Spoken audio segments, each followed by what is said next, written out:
మీ ఇంట్లో మొదటి కోటీశ్వరుడు మీరే అవ్వాలనుకుంటున్నారా? ఈ ఫైనాన్షియల్ వెబినార్ లో ఇప్పుడే జాయిన్ అవ్వండి.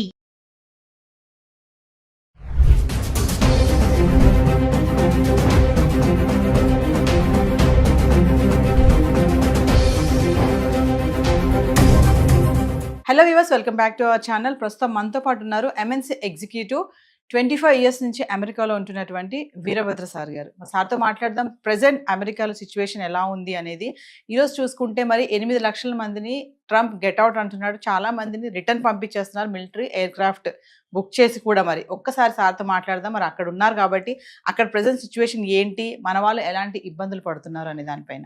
నమస్తే సార్. నమస్తే అమ్మా. సార్, అమెరికాలో H1B వీసాతో సెటిల్ అవ్వాలి అంటే ప్రాసెస్ ఎలా ఉంటుంది? అంటే H1B వీసా ఉంటే సెటిల్ అయిపోవచ్చు అక్కడ అంటే ఏం చెప్తారు సార్?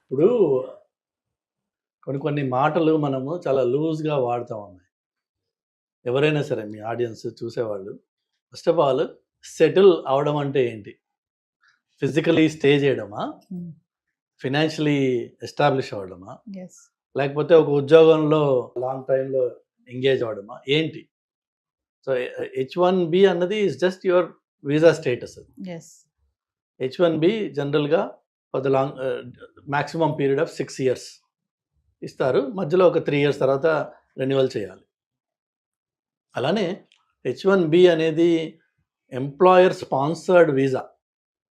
ఒక ఎంప్లాయరు నేను నా ప్రయత్నాలు నేను చేసి లోకల్గా ఉద్యోగుల కోసం వెతికితే నాకు కావాల్సిన స్కిల్ అండ్ ఎక్స్పీరియన్స్ ఉన్నవాళ్ళు దొరకలేదు కాబట్టి నేను H1 ఫైల్ చేస్తున్నా అని ఒక అండర్టేకింగ్ ఇచ్చి, ఎఫిడవిట్స్ ఇచ్చి, దానికి తగ్గట్టుగా తను చేసిన ఎఫర్ట్స్ ఏంటి, మినిమం 3 months ఎంతో పబ్లిష్ చేసి, ఎన్ని రెజ్యూమ్స్ వచ్చాయి, ఎంతో ఫిల్టర్ చేసాము, ఇవన్నీ ప్రూవ్ చేయాలి అది ఆ కంపెనీ. అప్పుడు వాళ్ళు ఫైనల్గా H1 ఫైల్ చేస్తారు. ఆ H1లో ఎవరన్నా నాలాంటి వాడు వచ్చాడు అనుకుందాం. వస్తే నేను అక్కడ జాబ్ చేస్తాను. మళ్ళీ అగైన్ లాస్ట్ టైం మీకు చెప్పాను, there is nothing called a job in America. Everything is temporary, everything is project oriented. So మనము ఒక ప్రాజెక్ట్కి వాళ్ళు హైర్ చేసినట్టయితే అది 3 నెలల, 6 నెలల, సంవత్సరమా ఆ ప్రాజెక్ట్లో మనం వర్క్ చేస్తాం. ఒకవేళ లాంగర్ ప్రాజెక్ట్స్ ఉన్నాయి, లాంగ్ టైం నడిచే ఎంగేజ్మెంట్స్ ఉన్నాయి, లేదంటే ఒక ప్రాజెక్ట్ నుంచి ఇంకో ప్రాజెక్ట్కి, ఇంకో ప్రాజెక్ట్ నుంచి ఇంకో ప్రాజెక్ట్కి, అట్లా అదే ఎంప్లాయర్ దగ్గర మీరు 3 ఏళ్ల పాటు కంటిన్యూ అయ్యారనుకుందాం. అప్పుడు 3 ఏళ్ల తర్వాత all you have to do is get your H1 renewed. ఆ రెన్యువల్ మళ్ళీ అప్రూవ్ రాగానే జనరల్గా మన పిల్లలు చేసేది ఏంటంటే ఇండియాకి వచ్చి స్టాంపింగ్ చేయించుకొని మళ్ళీ వెనక్కి వెళ్తారు కదా. అది ఇండియాకే రావక్కర్లా, వేరే వేరే మెథడ్స్ కూడా ఉన్నాయి. అసలు యాక్చువల్గా మీరు స్టాంపింగ్ చేయాల్సిన అవసరం కూడా లేదు మీకు. Stamping is only for the purpose of travel తప్ప మీరు విత్ ఇన్ ద కంట్రీ ఉంటే అదే కాగితం మీద మీరు అన్ని పనులు చేసుకోవచ్చు. కానీ చాలా మటుకు మన వాళ్ళందరూ అనుకునేది ఏంటంటే రెన్యువల్ అయింది కాబట్టి నేను ఇండియాకి వెళ్ళాలి, దీన్ని స్టాంపింగ్ చేయించుకుని రావాలి వస్తారు. ఓకే, వచ్చారు. వచ్చిన తర్వాత మళ్ళీ అనదర్ 3 years కంటిన్యూ అవుతుంది. అలానే ఒకవేళ అదే ఎంప్లాయర్ మీకు మళ్ళీ వేరే ప్రాజెక్ట్లో పెట్టి వేరే ఎంగేజ్మెంట్స్ ఇచ్చి మీకు కంటిన్యూ చేశాడు అనుకోండి, అక్కడే మీరు 6 ఏళ్ల పాటు సెటిల్ అవ్వచ్చు. సెటిల్, అది దట్స్ వన్ వే మనం సెటిల్ అంటాం. But it's again temporary for 6 years. ఈ లోపు green card, permanent residency process ఒకవేళ అదే ఎంప్లాయరు ఆయన దయా కరుణం ఉంటే బాగుంటే ఏం చేస్తారంటే they will initiate green card process. మళ్ళీ అక్కడ లేబర్ సర్టిఫికేషను అన్నీ వాళ్ళు వెళ్తారు. వెళ్ళి గ్రీన్ కార్డ్ కోసం అని చెప్పి again H1 or labour certification, then I-140, then eventually permanent residency or adjustment of status అంటారు దాన్ని, గ్రీన్ కార్డ్. సో అది మళ్ళీ ఒక ప్రాసెస్. అది 6 ఏళ్ళు అయిపోయిన వాడికి ఈ లేబర్ సర్టిఫికేషన్ I-140 కూడా కంప్లీట్ అయి ఉన్నట్టయితే వాళ్ళు ఎవ్రీ 2 years, ఎవ్రీ 1 year మీకు రెన్యూ చేసుకుంటూ ఉండొచ్చు. ఆటోమేటిక్గా అప్రూవ్ కూడా చేస్తారు. అది గ్రీన్ కార్డ్ వచ్చేంత వరకు, అంటే మన టర్న్ వచ్చేంత వరకు ఇది రెన్యూ చేసుకుంటూ అక్కడ ఎక్స్టెండ్ చేసుకుంటూ ఉండొచ్చు. అంటే H1B వీసా ఉన్న వాళ్ళకి గ్రీన్ కార్డ్ ఈజీగా వచ్చేస్తుంది సార్? ఈజీ ఏది లేదు. ఇప్పుడున్న స్టాటిస్టిక్స్ ప్రకారం కొన్ని స్టేటస్లో గ్రీన్ కార్డ్ కావాలంటే మీరు 70 years, 60 years వెయిట్ పీరియడ్ ఉందన్న. అంటే మన లైఫ్ టైంలో అది రాదు. సో అమెరికాకి వెళ్ళి సెటిల్ అంటే ఇదే. స్టేటస్లో స్టేటస్ నాకు నన్ను ఇక్కడి నుంచి ఉద్యోగం లేకపోయినా బయటికి పంపించరు అనే స్టేటస్కి రావడం అంటే గ్రీన్ కార్డ్ తెచ్చుకోవడం. గ్రీన్ కార్డ్ వస్తే now you are settled physically in America. Physically economically which is job ఏదైనా ఉందా లేదా మీకు. ఆ జాబ్స్ ఇంత ముందు కూడా మీకు చెప్పాను నేను, అన్నీ టెంపరీ ఉంటాయి, కొన్ని మాత్రమే కార్పొరేట్ జాబ్స్ ఉంటాయి. ఇప్పుడు నేను ఒక పెద్ద కంపెనీకి వర్క్ చేస్తున్నా. So there is a sense of security. It's not like వాళ్ళు ఏదో ఫైర్ చేయడానికి కాదు, వాళ్ళకు కూడా బుక్స్ తారుమారయ్యి ప్రాఫిట్స్ తగ్గినప్పుడు, మార్కెట్ ప్రెషర్స్ ఉన్నప్పుడు, లేదంటే ఇప్పుడు ట్రంప్ చేసే హంగామా చూసినప్పుడు వాళ్ళకి కూడా భయానికి వాళ్ళు ఏం చేస్తారు, దే కట్ డౌన్. లేకపోతే కంపెనీ డైరెక్షన్ మారుతుంది. రీసెంట్గా గూగుల్ అన్నది all hardware and platform guys will let you go. ఎందుకంటే గూగుల్ వాళ్ళ డైరెక్షన్ మారుస్తున్నారు కాబట్టి. సో అలాంటప్పుడు గూగుల్ అనే పెద్ద కంపెనీలో 1,00,000 మంది ఉన్న కంపెనీలో మీకు ఒక పాకెట్ ఆఫ్ డిపార్ట్మెంట్స్ని ఎలిమినేట్ చేస్తే ఆటోమేటిక్గా జాబ్స్ పోయినాయి. సెటిల్ అన్నది ఏం లేదు అక్కడ. ట్రంప్ ఇప్పుడు అంటున్నాడు కదా సార్, సెటిల్ అవ్వడానికి అమెరికా రాకండి అని అయితే ఒక స్టేట్మెంట్ ఇస్తున్నారు కదా, అది ఎవరికి వర్తిస్తుంది? నేను అదే చెప్తున్నాను నేను. మీరు ఆ ట్రంప్ అన్నాడా లేదా వదిలేసేయండి, ఆయన చాలా మాట్లాడాడు. సెటిల్ అవ్వడం అన్నది ఇట్స్ ఎ పాసిబిలిటీ. H1B నుంచి మీరు I-140 తర్వాత ఈవెన్చువలీ గ్రీన్ కార్డ్ వచ్చి అక్కడ మీరు ఉండొచ్చు. అట్ ద సేమ్ టైం ఆ ఉంటున్న టైంలో మీకు ఒకటే ఉద్యోగంతో 20 ఏళ్ళు 10 ఏళ్ళు 25 ఏళ్ళు ఉండే ఛాన్స్ లేదు. అమెరికానే కాదు, ఈవెన్ ఇండియా కూడా మీరు ఈ రోజున చూస్తే మీకు గవర్నమెంట్ ఉద్యోగాలు లేకపోతే బ్యాంక్స్ ఇలాంటివి ఏమన్నా, అది మీరు ఎక్కడ జాయిన్ అయితే అక్కడ సెటిల్ అయిపోవచ్చు. కానీ మిగిలినవన్నీ ఐటీ జాబ్స్ అన్నీ కూడా then are permanent jobs. Anybody can be laid off any time. 2 weeks notice ఇవ్వాలి వాళ్ళు అంతే. ఆర్ మేబీ ఇండియాలో నోటీస్ టైం ఎక్కువ ఉందేమో, బట్ నోటీస్ ఇచ్చేసి వాళ్ళు లే ఆఫ్ చేయొచ్చు. వాళ్ళు nothing holds them back. There is no protections under the law. Present ఇప్పుడు ట్రంప్ H1B వీసా దాంట్లో కూడా మార్పులు చేస్తున్నామని చెప్పి అంటున్నారు కదా సార్, ఏమన్నా మార్పులు జరిగాయి అనుకుంటున్నారా? యాక్చువల్గా ట్రంప్ అండ్ ఈలాన్ మస్క్ వీళ్ళు ఈ బ్యాచ్ అంతా they are more in favour of H1B. వాళ్ళకి డిజైర్ ఉంది దీన్ని H1B ప్రోగ్రామ్ని మరింత ఎఫిషియెంట్గా చేయాలి, ఇందులో ఉన్న లూప్ హోల్స్ ఏవైతే ఉన్నాయో వాటిని కంట్రోల్ చేయాలి. But America needs talent. అందులో there is no second thought about. So ఆ టాలెంట్ అనేది ఏమవుతుంది, ఎక్కడి నుంచి వస్తుంది? మెయిన్గా there either Indians or Chinese or Philippine.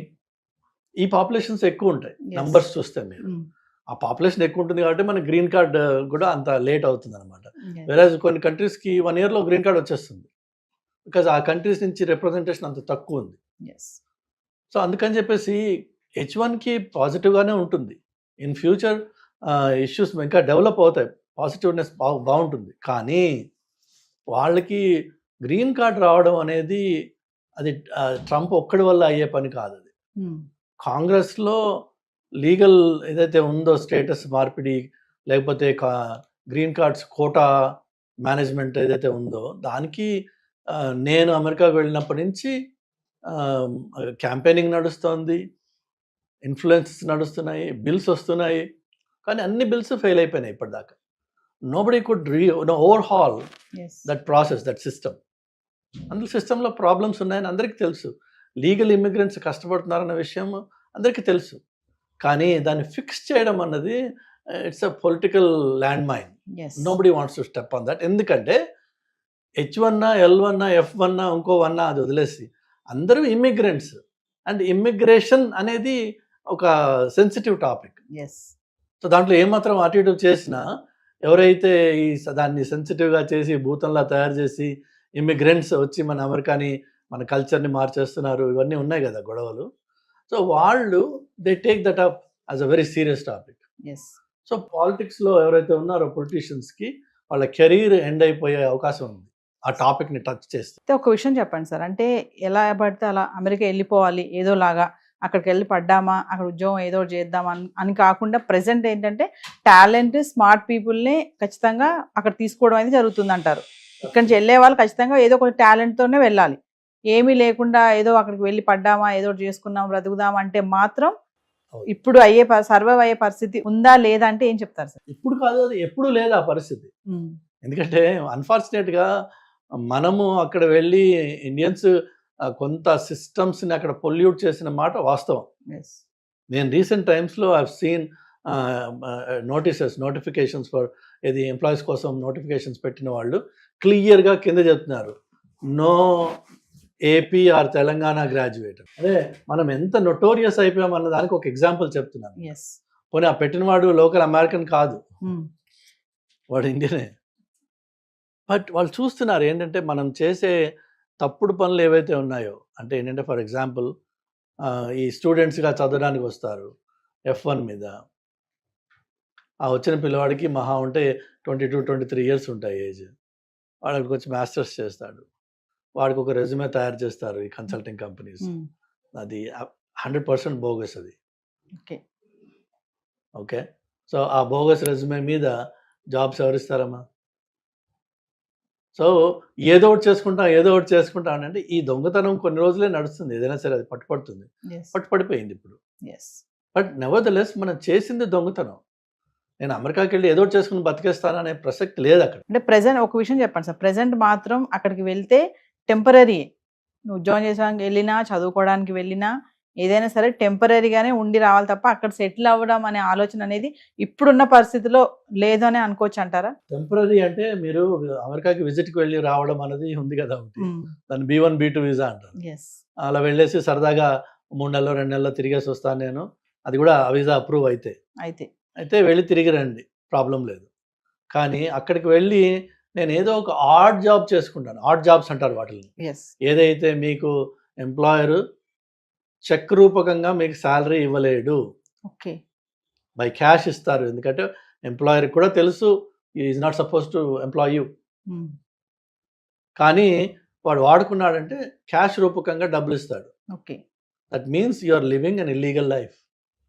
మీరు నిర్ణయం చేసుకోవాల్సిందల్లా మీ ఆడియన్స్ అందరికి ఎవరికైనా నేను చెప్పేది ఏంటంటే, అక్కడికి వెళ్ళి ఆ బతకాల్సిన అవసరం ఉందా నీకు? అక్కడికి వెళ్ళి అంత హీనంగా ఏ మెక్డానల్డ్స్లోనో లేదంటే ఏ ఇండియన్ రెస్టారెంట్లోనో నలుగురికి సర్వ్ చేయడమో, లేదంటే గిన్నెలు కడగడమో, లేదంటే స్టోర్స్లో పనిచేయడమో అర్ధరాత్రి అపరాత్రి, అక్కడ ఉండే ఆ రిస్కులు ఉన్నాయి. బట్ ఆ వర్క్ కోసం అని చెప్పి నువ్వు అమెరికాకి వెళ్ళాలా? డాలర్ కన్వర్షన్ అంత గొప్పదా? అంత అవసరమా? అది లేక ఇక్కడే మన అహంకారం ఏదైతే ఉందో కొంచెం అహాన్ని కొంచెం కంట్రోల్ చేసుకుని ఎంతోమంది మాస్టర్స్ చేసి ఇంజనీరింగ్ చేసి ఫార్మస్యూటికల్ డిగ్రీస్ చేసి పిల్లలు పానీపూరి బండి పెట్టుకున్నారు. ఇండియాలో హైదరాబాద్లో ఉన్నారు మీకు మాస్టర్స్ చేసి పానీపూరి పెట్టుకున్న వాళ్ళు, రోజుకి 3,000 2,000 4,000 సంపాదిస్తున్నారు వాళ్ళు. తప్పేంటి అందులో? కానీ మనకేంటంటే డిగ్నిటీ ఆఫ్ లేబర్ అని చెప్పి ఒకటి ఇండియాలో ఇక్కడ ఉంది. అదంతా నేను చేస్తా, ఇదంతా నేను చేస్తా అక్కర్లా.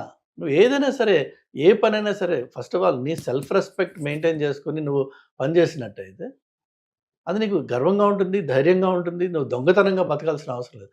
అక్కడ మీకు డ్రైవర్స్ లైసెన్స్ రాదండి మీకు స్టేటస్ లేకపోతే, which means you can never drive. వేరే వాళ్ళ కారులో అయాపా అని అడుకుని తిరగాలి తప్ప యూ కెన్ నెవర్ డ్రైవ్. ధైర్యంగా మీరు ఒక ఫ్లైట్ ఎక్కి వెళ్ళలేరు, ఎక్కడ ఎవడు నేను స్టేటస్ చెక్ చేస్తాడు. అంత దొంగగా ఉండాలి. అంత ఉండాల్సిన అవసరం ఉందా?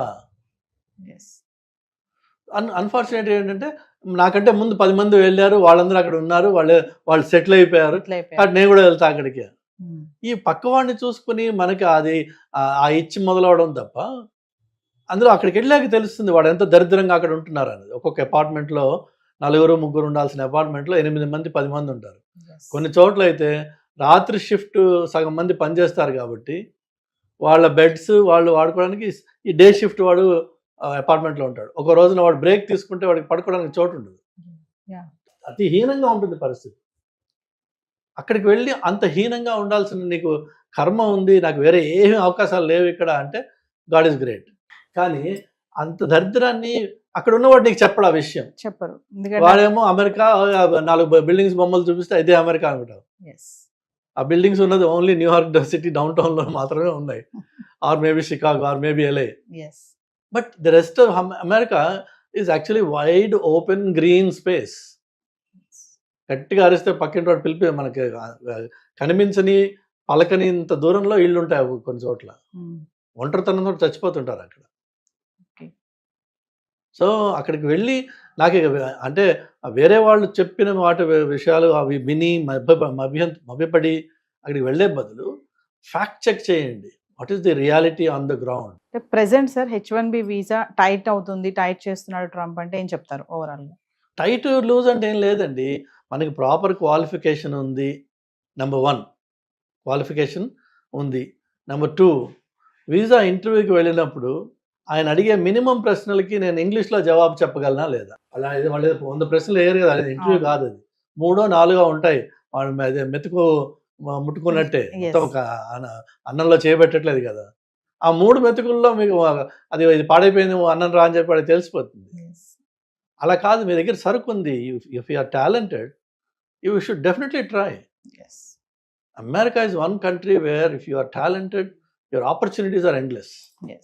కానీ ఇక్కడ నువ్వు చదివిందే వానాకాలపు చదువు, అక్కడికి వెళ్ళి ఏం చేస్తావు పరిస్థితి. దయచేసి నా సలహా ఏంటంటే work on yourself first, be good at some subject, take whatever it is hot ఏదైతే మార్కెట్లో ఉందో, అది ఏఐనా, డేటానా, ఎంఎల్ఆ, ఏదైనా సరే ఒక టాపిక్ తీసుకోండి, దాని మీద పని చేయండి, దాని మీద గట్టిగా ఫౌండేషన్ బేస్ చేసుకోండి, క్రియేట్ చేసుకోండి. దెన్ కమ్యూనికేషన్ మీద వర్క్ చేయండి. Communication, be able to express yourself and explain what you know. నాకు తెలుసు, నువ్వు ముందు జాబ్ ఇచ్చే నేను చేసి చూపిస్తా అంటే ఎవడివ్వడు, కానీ నాకు తెలుసు అన్న విషయాన్ని నేను చెప్పుకోగలగాలి. ఇవి 2. 3వది వచ్చేసి I need to be presentable. మాసిపోయిన గడ్డమును జుట్లు పెట్టుకుని ఏదో పనికిరాని అలాగ అప్పుడే నిద్ర లేచి ఇంటర్వ్యూలకు వెళ్తే ఆ జాబ్ ఇంటర్వ్యూ రాదు, వీడి వీసా ఇంటర్వ్యూ రాదు, 2 రావు. You need to present your self like a professional. అది it takes effort, it takes investment, it takes seriousness. Then you become something in your life, and then be proud of what you achieved. Make it happen. అంతేగాని వాడి కాళ్ళు పట్టుకుని వీడి కాళ్ళు పట్టుకుని అయ్యాపా ఏదో ఒకటి చేసుకుని నేను బతికేస్తా, ఆ ఏదో చేసుకుని అంత దీనస్థితిలో ఉన్నావా నువ్వు? లేవు. మోస్ట్ ఆఫ్ అస్, మనకి పిల్లలు భగవంతుడి దయ వల్ల ఇండియన్ పేరెంట్స్ వాళ్ళ పిల్లలకి తల తాకట్టు పెట్టి డబ్బులు తీసుకొచ్చి ఇస్తున్నారు. ఆ తల తాకట్టు పెట్టి ఇచ్చిన డబ్బులతో ఇక్కడ గర్వంగా ఏదైనా చేయండి. అక్కడికి వచ్చి ఏదో ఒకటి అని కాక్రోచెస్ ఇన్ఫెస్టెడ్ అపార్ట్మెంట్స్లో ఉండి 50 ఏళ్ళు 60 ఏళ్ళ క్రితం కట్టిన ఇళ్ళు, ఇన్సెక్యూర్ ఏరియాస్ ఉంటాయి. చౌకగా దొరకాలి అపార్ట్మెంట్ అంటే మీకు you have to go to areas that are highly insecure. So అక్కడికి వెళ్ళి ఉంటే ఎవడో ఏ రాత్రో ఒకటి కొట్టి మన దగ్గర ఉంది లాక్కుంటాడు. వాడు ఒకటి కొడితే చాలు మనం చచ్చిపోవడానికి, గట్టిగా ఉంటారు వాళ్ళు. లేదు, ఏ షూటింగ్ అవుతుంది, మనం అడ్డంగా పడతాం అందులో. ఈవెన్ దో యూఆర్ ఇన్నోసెంట్, గన్కి తెలియదు, అది బుల్లెట్కి తెలియదు నువ్వు ఇన్నోసెంట్ అన్నది. సెలెక్టివ్గా షూట్ చేయడం పడ్డా అయిపోతుంది మన పని. ఇక్కడ అమ్మా నాన్నలు క్షోభతోటి ఏడవడం ఎందుకు? ఇవన్నీ అవసరమా? Thank you. హాయ్, మొట్టమొదటిసారిగా మన విజయవాడలో క్లాస్ రూమ్ ట్రైనింగ్ అండి, 1 డే క్లాస్ రూమ్ ఎన్విరాన్మెంట్లో ఆఫ్లైన్ వెబినార్ జరగబోతుంది. అండ్ ఇంట్రెస్ట్ ఉన్న పార్టిసిపెంట్స్ ఈ కింద స్కూల్ అవుతున్న నెంబర్కి రింగ్ చేసుకొని సీట్ బుక్ చేసుకోండి. దీంట్లో ETFs, index funds and mutual funds మీద completely and hand holding experience మీకు ప్రొవైడ్ చేయబడుతుంది. దీని ద్వారా ఏంటంటే మనం ఎసెట్స్ని స్టాక్ మార్కెట్లో ఎలా మేనేజ్ చేసుకోవాలి, ఎలా గ్రో చేసుకోవాలి, ఎలా ప్రొడక్ట్ చేసుకోవాలో అంటే ప్రాక్టికల్గా నేర్చుకుంటారు. అండ్ మీ ఇప్పటి వరకు మనం ఆన్లైన్లోనే మీరు అటెండ్ అవుతున్నారు. ఇక నుంచి మీరు మన విజయవాడ సిటీలోనే అండ్ లైవ్లో క్లాస్ రూమ్ ఎన్విరాన్మెంట్లో నేర్చుకునే ఛాన్స్ దొరుకుతుంది. కాబట్టి ఇంట్రెస్ట్ ఉన్న పార్టిసిపెంట్స్ కింద స్క్రోల్ అవుతున్న నెంబర్కి పింగ్ చేసి సీటు రిజర్వ్ చేసుకోండి. Thank you.